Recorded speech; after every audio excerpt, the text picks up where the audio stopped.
pledge allegiance to the flag of the United States of America and to the republic for which it stands, one nation, under God, indivisible, with liberty and justice for all. Today is Tuesday, December the 15th, 2015, at 6 p.m. This is a regular meeting with Greensburg Water Board. Have a roll call. Donna? Chuck? Here. Tony? Here. Frank? Here. Iris? Here. Robin's absent. The minutes from November 17th meeting were distributed in your packet. Any corrections or objections to the minutes is distributed? Not, they'll be accepted. Schlemmer Water line easement. Rick, is that you? That's me. I actually have put a drawing in your plans. What we have here is on the Veterans Way project, we had a 12-inch water line ran the distance of Veterans Way.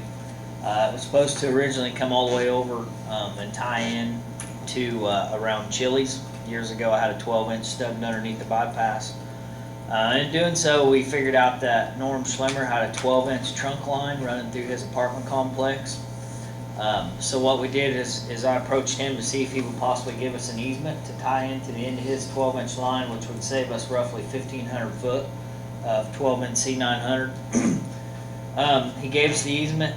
We worked out a deal. We got the easement from him. So in turn, we offered to take over possession and take care of that 12-inch water line, the main trunk line that runs through his property. In doing so, it saved us roughly $66,000. Which was a good deal. And what I need, I've got the drawings and the recorded, or I've got the easement is completed. I have not recorded it yet until I get the board's blessing, and that's what I'm after tonight. Only 66? 66,000. That seemed like a lot to me. Only. Is there any issues with it on his property though? No, we've got the easement. We've got an easement to be in there and to do what we need to with it for upkeep, so. Good to me. Making a motion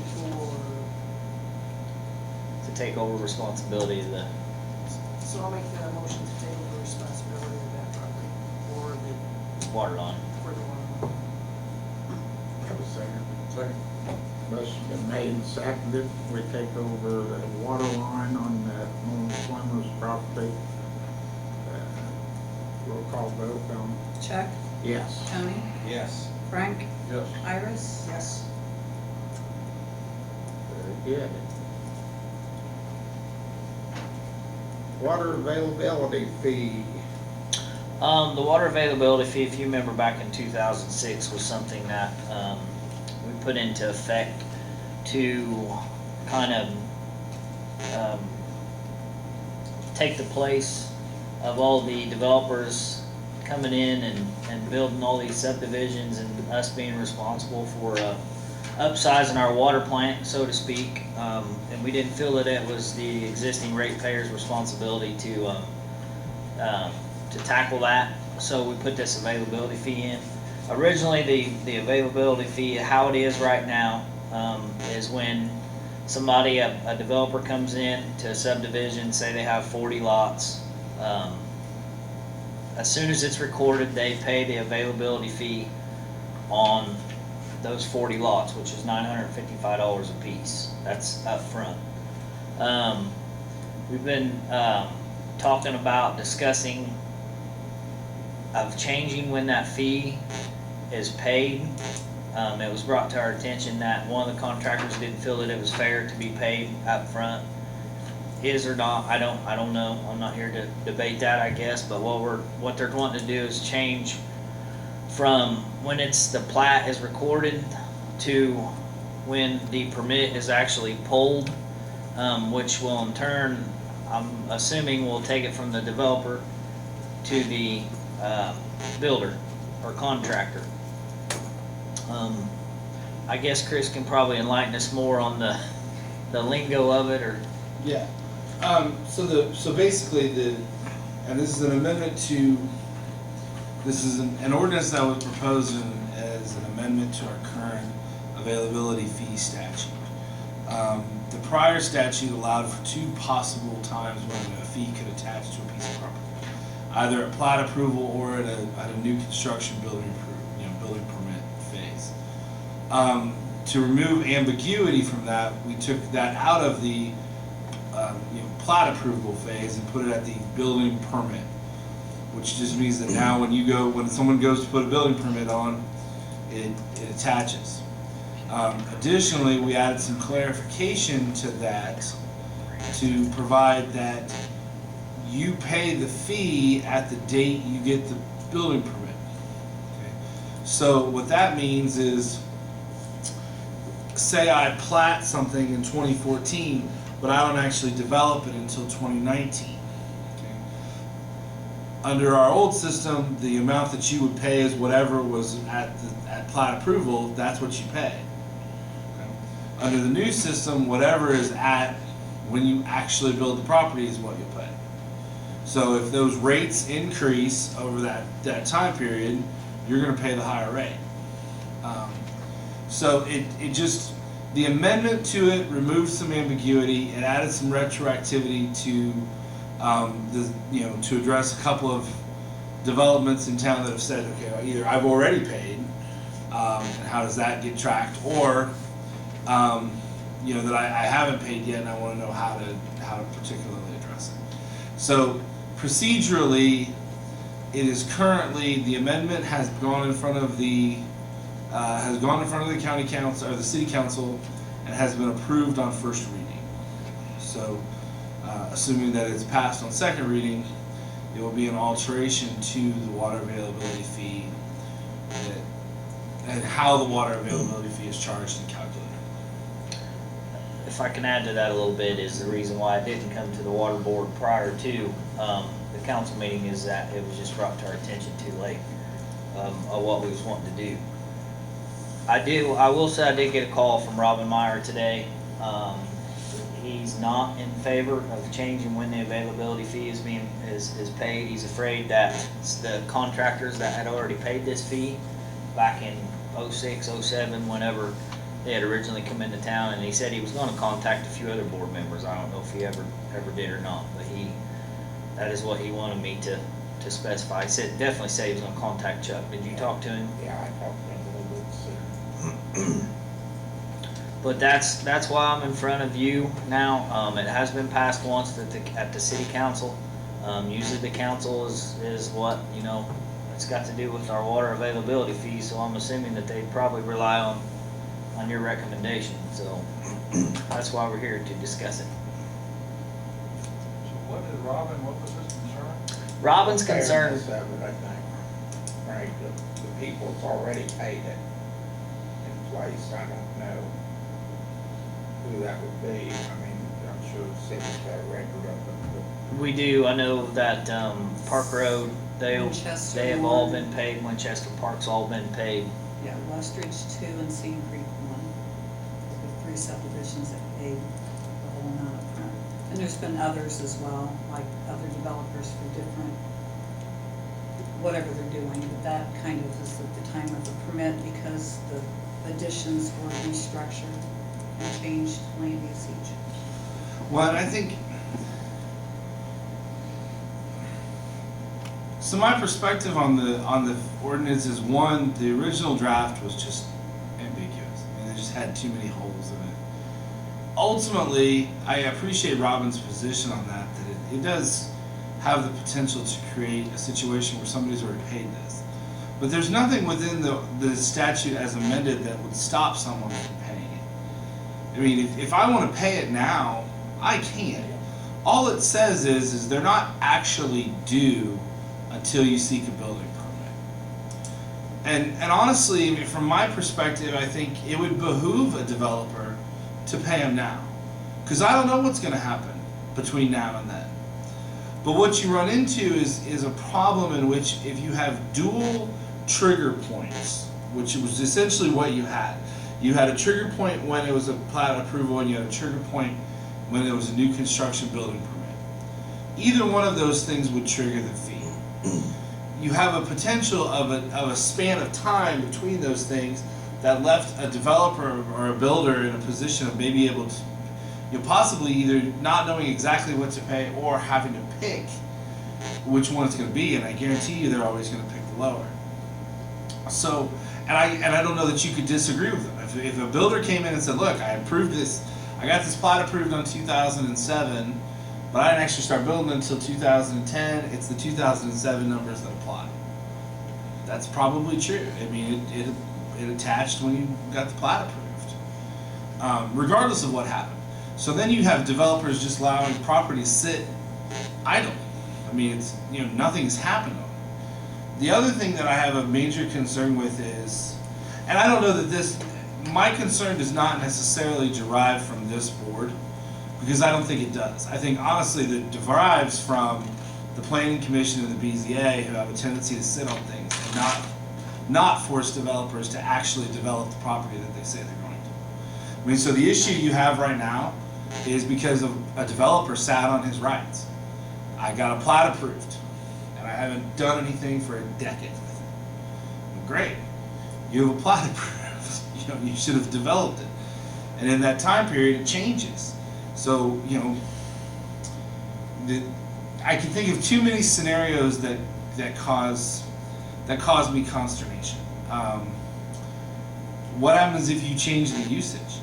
So it's an availability fee based on 25 single-family unit lots. What happens if I go back and get another plat approved that now says I'm only going to do 10 single-family and 7 multifamily? Now your usage has changed. Which number applies? Well, you approved it and it attached the first time I got it approved. Well, now you've changed it. It has the potential to be messy, which is my basic opinion on it. Conceptually, I think the water availability fee is a great concept, and it should remain intact. The question really just becomes, when does it attach? Now, from Robin's perspective, as far as contractors that have previously paid it, I don't know of anything within the amended ordinance that would change their, if they've already paid it, it's already credited to that plat. I mean, it's already credited to that property, right? And all the ordinance says is that before you can be issued a building permit, you have to prove that all the fees associated with that property is paid. So, What happens, Chris, if a contractor's already paid it, request for his money returned? Or wants to pay it at a later date, well, I mean, I think, one, there's no reimbursement or overpayment, provision within the ordinance. I mean, there wasn't one before either. I mean, so if I pay it, if I paid it now and I don't do anything for 10 years, can I get my money back 5 years in because I've decided not to build it? No. Once you've paid it, it's paid in. I mean, it's part of it. Now, presumably, it increases the value of your asset. I mean, presumably, if I've paid $950 a lot on this piece of dirt, the value of that dirt just went up by $950 a lot. But to answer your question, Chuck, there's really nothing within the old ordinance or the current ordinance that would change that. The only difference being, under the old ordinance, you could say, well, it was due because you had a plat approval, so therefore you got charged it. But then the flip side of that becomes, what happens to the guy that doesn't pay it? So it became due, it attached, and you didn't actually pay it at the time. What do you do with that guy? I mean, I think it's an ambiguity problem. It really is, and it's you want to try to be as fair to as many people as you can possibly be fair to. And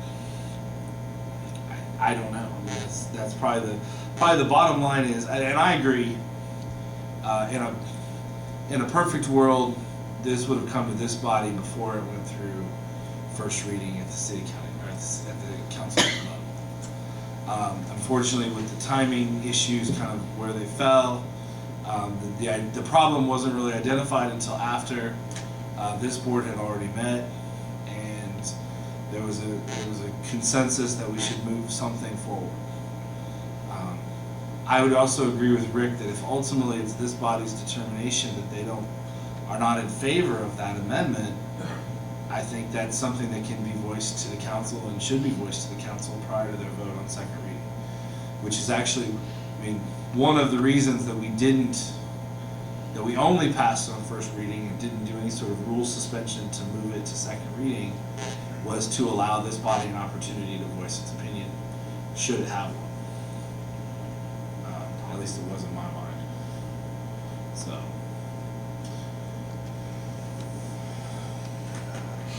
Mr. President, may I speak? Sure. Good. You know, I was on the council in 2007 when this was passed, and at that time, you all remember what was going on. We did anticipate getting an influx of developers from out of town, and we did.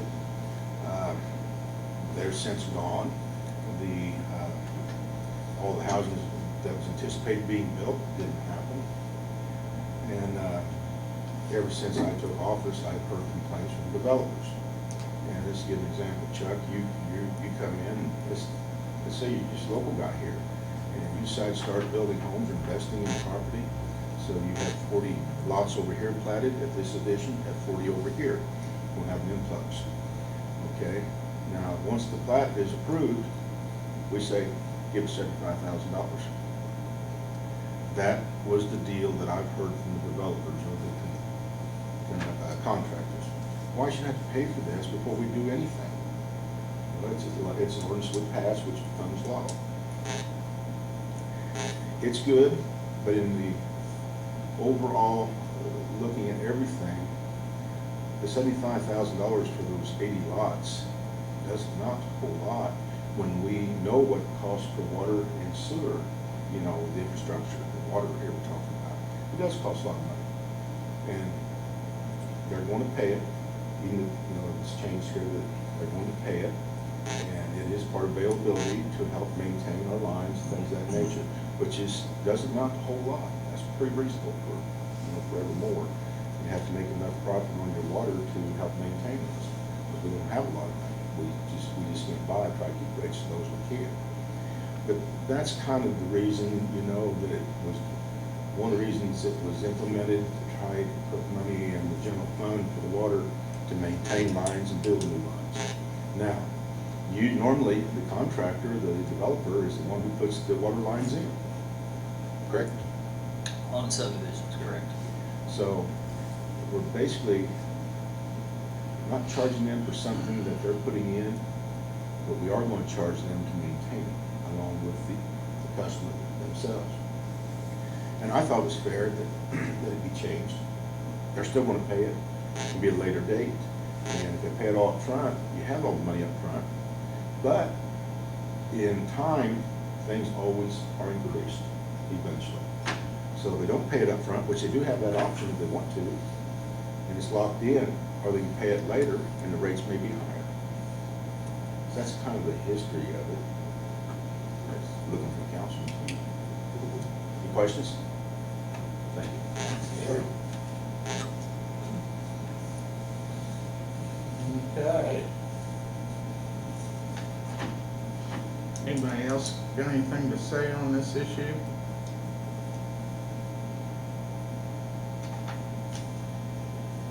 To me, it seems like it's better to pay it when they go to build, not just at the beginning. I mean, that way, if you do have a higher rate increase, it's in there. To me, it doesn't make much sense to say you can pay it and then you don't develop for 10 years. I mean, that's. And ladies and gentlemen, this is something that you really didn't have any input on in the past. And the last few years, we've tried to bring things in front of the water board before everything's done. You know, I apologize, like the attorney said, the timing issue of it, but the council thought it was appropriate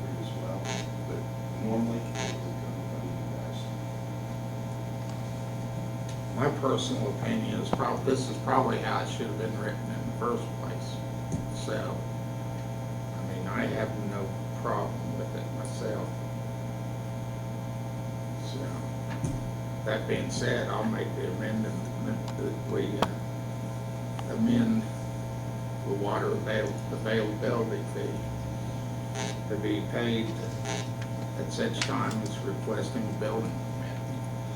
What I would suggest, Mr. Story, is that you simply make a motion to send a positive recommendation to the council on the ordinance as amended. Very good. That's the motion I would entertain for you, or ask you to entertain. That's a motion I'll make. Okay. Do we have a second on the floor? Second. Second by Tony.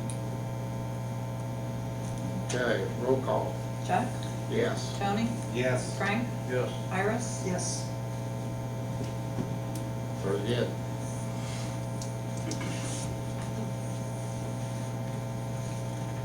Thank you, board, that's all I have. Any questions for me? You got anything else? I don't believe before so. us? Very good. Thank you, sir. HNTB River Intake update. I'll give you we got another bunch of pictures for the construction going on here. They have been able to, this weather has allowed them to work, I think, a little longer than they expected.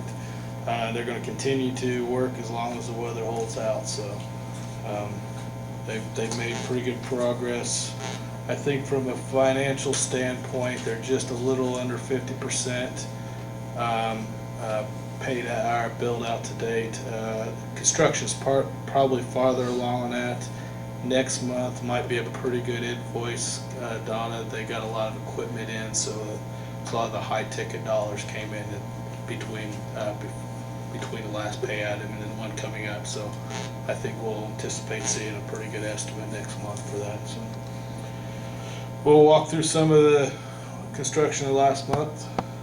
I did add this, so we can go back and forth to this, but this is kind of the overall site plan of what what's out there and what they're building.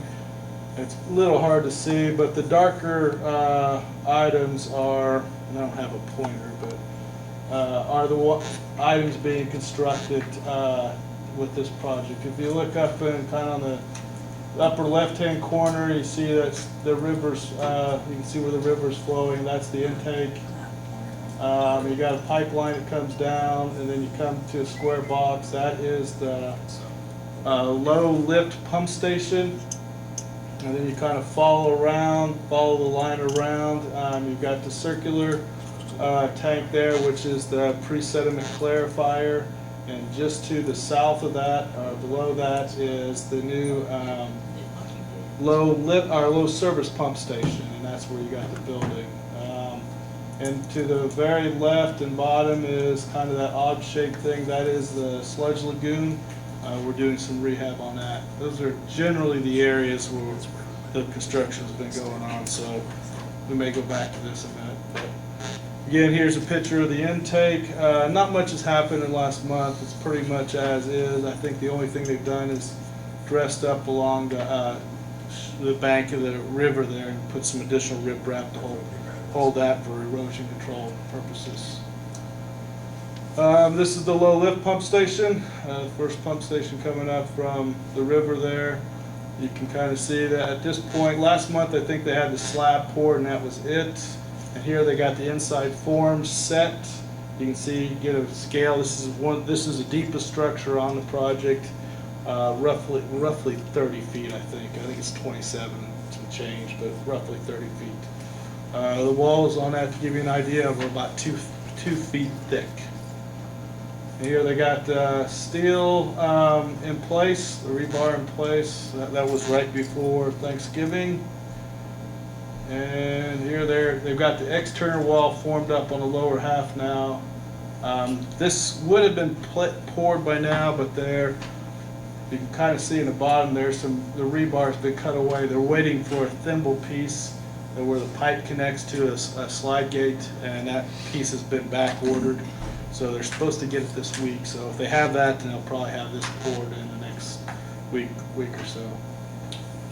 And they have formed the other 3 sides up ready for the pour. They will do it in 2 pours. That's why you see the staging there. So that will be done in 2 pours because of the depth. Here's the clarifier. I think last month they had just set the center column, and so that between now and last month they put the bridge in, and you can see the in this photo you can see the baffle skirt or sludge skirt there, and then you've got the other pieces are the scraper arm mechanisms that haven't been installed yet with this photo. And here's the baffle in place, and the sludge scraper on the bottom. The bottom framework there you see, that rotates, and basically what that does as the solids settle out in the tank, that will rotate and kind of push all the solids to the center hub there, which will be taken out. So that's kind of how the clarifier works. And then the clear water rises up and over the weirs, which you can see them installing right here, the V-notch weirs along the side there. They put those in place. I think they haven't got them finished set, but they're fiberglass and they're more protected being put in place. So that's what they're a little ahead of schedule. They didn't have to do that. And then this is called rubbing concrete. Basically, they after they pull the forms off, they fill in any of the voids from the form work or any pockets they may have. And then they sometimes they'll have to grind it, and then they'll rub it so they get a uniform appearance. It's strictly aesthetics. It has no structural value. It's just, it makes it look better. It makes people more comfortable when they see that the concrete looks like it should. Oh, you found a pointer? Yeah. Oh, cool. Good. Thank you. Okay, here is the low service pump station. This is the slab, and you can see these are the electrical conduits that's being poured or being placed that we put into the slab itself. And you see these little discs here. There's 5 of them or 6 of them. Those represent the cylinders for where the vertical turbine pumps will go. And the area we're looking at with the real black shiny is actually there's the wet well or the basement below that, and that's just actually plywood that they're going to form over the top. So this was before Thanksgiving. They were getting ready, and the conduits are in place. They put the conduits in before they poured, and then they got the rebar in place, and they're ready to pour at this point. And then they poured that the Monday of Thanksgiving week, and you can see that's one big slab over there. And again, there's the pumps where the pumps will be, and then the area that's in this area here to the north part of the building is where the wet well is, or and the bottom of the pumps will be. The other area is strictly more of a garage and place for the electrical components to go. And you can kind of see all the conduits that's been in the slab that will be stubbed out for control panels and electrical disconnects for the pumps. Well, this is a real good picture. It's kind of hard to see, but the masons are in place and they're starting to set the block here, and they got it here. I think we got a better shot here. Again, you can see they're still placing the first lift. They place it about 4 foot high, and then they fill the certain ones they have to fill so they can solidify it, and then they go up again. Those original holes that we saw earlier, there they are again with the pump bases poured on top. Those were done after the fact. We don't have a photo of when they did that, but that's where the pumps will actually set on these bases. And there's another shot of the second lift of the block wall going up. And then this is the third and final lift. We're looking back to, I guess, the best, I'll call it west for lack of a better. 421's out here, and this is going away from the city, is looking away that way. And this is framed out for a garage, or a garage door, overhead door. That one thing the site lacked when we were designing it, it didn't really have any place to, if they wanted to pull a mower or vehicle of anything, there was no storage facility up there. We had to make this building this big for housing electrical, so we added the door just for the ability to have some storage. It's not gonna be really big, but you might be able to get a mower or something like that in there. Too many buttons here. Okay, this is the wet well of that station. We're underground now, below. This here is it's a baffle. Basically, the incoming line from the clarifier will come in right around here, and this baffle prevents, actually, that's wrong, it's this way. It prevents the splashing, so you get uniform flow to each of the pump cells. And you can kind of see this wall, these walls are dividers, so that's a pump cell, and there's going to be 6 of those. And you can kind of see those again. They're forming up here some fillets. Again, all these 4 is to direct the flow to the intake of the pump, so you don't get any dead spots in the clear well, or the wet well. I guess I should say clear well since we're talking about clean water. Wet well usually refers to dirty water. So, and this is the sludge lagoon. This is the one side that's done. They're both done now, but this is the one side. This is the new side they rehab. The luxury of being able to have a lot of stone taken out, they were able to stone and clean up the side rather than put vegetation in. So that should help Rick in the future with maintenance and things like that. That's just a benefit. The contractor has a lot of stone available, so he was willing to do that. It's his benefit too, because he doesn't have to get grass to grow there this time of year. So there's benefits on both sides. So that's the reason he did it, to be honest. He'll say that he did it for Rick, but the real reason is it didn't cost him any money. And here they're working on the other side, and I think like this is 12/8, and I think they're done with that other side at this point now. And this is the tie, and this is the one spot between the existing and the new facilities where we actually connect to the raw water line. So this is the one point where we're connecting. This is the existing raw water line that was put in 2011, 10, 11. And then this is the new line that they just installed. This is a butterfly valve, basically a way to isolate if you had to. And next photo, here is the installation complete. They cut the existing pipe, added a T, and this is a adapter so that they could make up the difference of. And then they got to force this to the T, so they were able to isolate. There's valves on both sides of it. They were able to do this dry, so that connection was made. So, and when they go off, when things get started, that's all they got to do is open that valve, and they'll be ready to send water to that. That's it. Any questions? Thanks very much. You guys like these Yes. slideshows? Yes. Versus me just getting up here and talking? Okay, well, we'll keep doing them as long as you guys. So we're able to. My inspector takes daily photos and he puts them onto a daily report. So all we got to do is take 3 weeks of dailies and pick a couple photos. And it's pretty easy to do. But I do think it's a good idea. Yeah, it sounds good.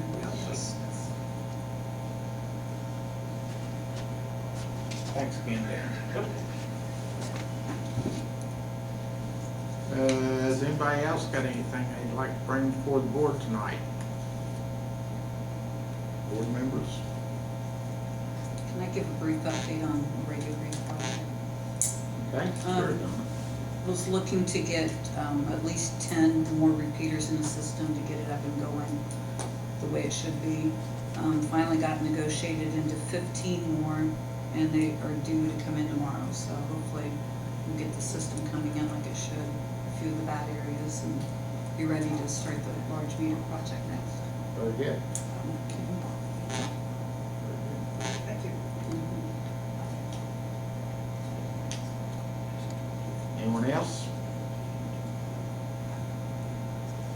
I wish everybody a very Merry Christmas and a Happy New Year. You too. We'll see you back in 2016. Yeah.